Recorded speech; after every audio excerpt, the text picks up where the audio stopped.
Creo que los derechos humanos se pueden relatar históricamente como una formalidad, es decir, un día se sentaron los representantes de las naciones del mundo y un día del año 1948 y declararon una gran novedad, que todo ser humano es una persona. Claro, parece que yo nunca vi una asamblea de caballos que diga que todos los caballos son caballos, pero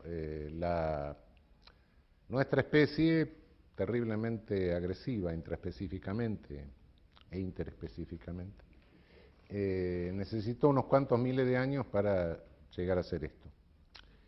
A partir de ahí, que eso fue una declaración, bueno, se van consolidando internacionalmente, va tomando la forma de tratado, va dejando de ser una manifestación de buena voluntad de una Asamblea de Naciones Unidas para pasar a ser ley internacional, pero esta es la historia formal. Desde un punto de vista histórico, social y político, los derechos humanos tienen, por supuesto, que un antecedente, una historia mucho más nutrida, mucho más larga. Y es una historia que también cuando se cuenta desde el centro. Y se empieza a hablar desde la Carta Magna, etcétera, todo eso, la Revolución Francesa y demás. Pero yo creo que nosotros tenemos que contarlo al revés. Desde la periferia del poder planetario, la primera lucha por nuestros derechos humanos es la lucha por la independencia.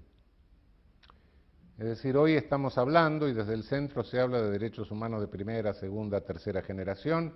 Los derechos humanos de tercera generación son los derechos al desarrollo autónomo, y el primer paso en el derecho al desarrollo es la independencia. En consecuencia, lo que desde el centro se considera de tercera, para nosotros empezó siendo la primera. Vale decir, la realización de los derechos humanos en la periferia del poder mundial, a la cual nosotros pertenecemos, claro, pertenece toda nuestra región latinoamericana, se identifica con el proceso de descolonización.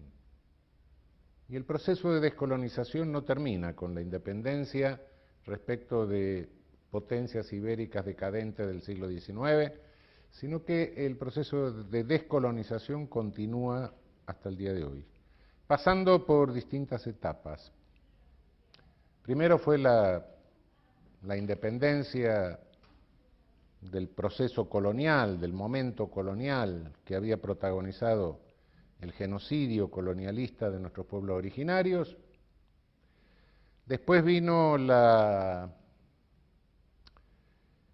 nuestros héroes de aquel momento, a nuestros libertadores, los apartaron, los neutralizaron de manera brutal a veces.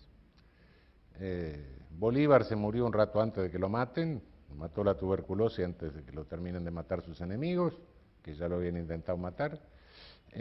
San Martín prudentemente se dio cuenta que momentáneamente la empresa que se habían propuesto no se podía llevar a cabo, se fue al exilio. A Sucre lo asesinaron, a Monteagudo lo asesinó un sicario,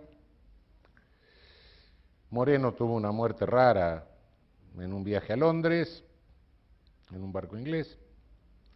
En fin, se ocuparon de barrer todos aquellos que habían soñado en la patria grande, en la patria latinoamericana.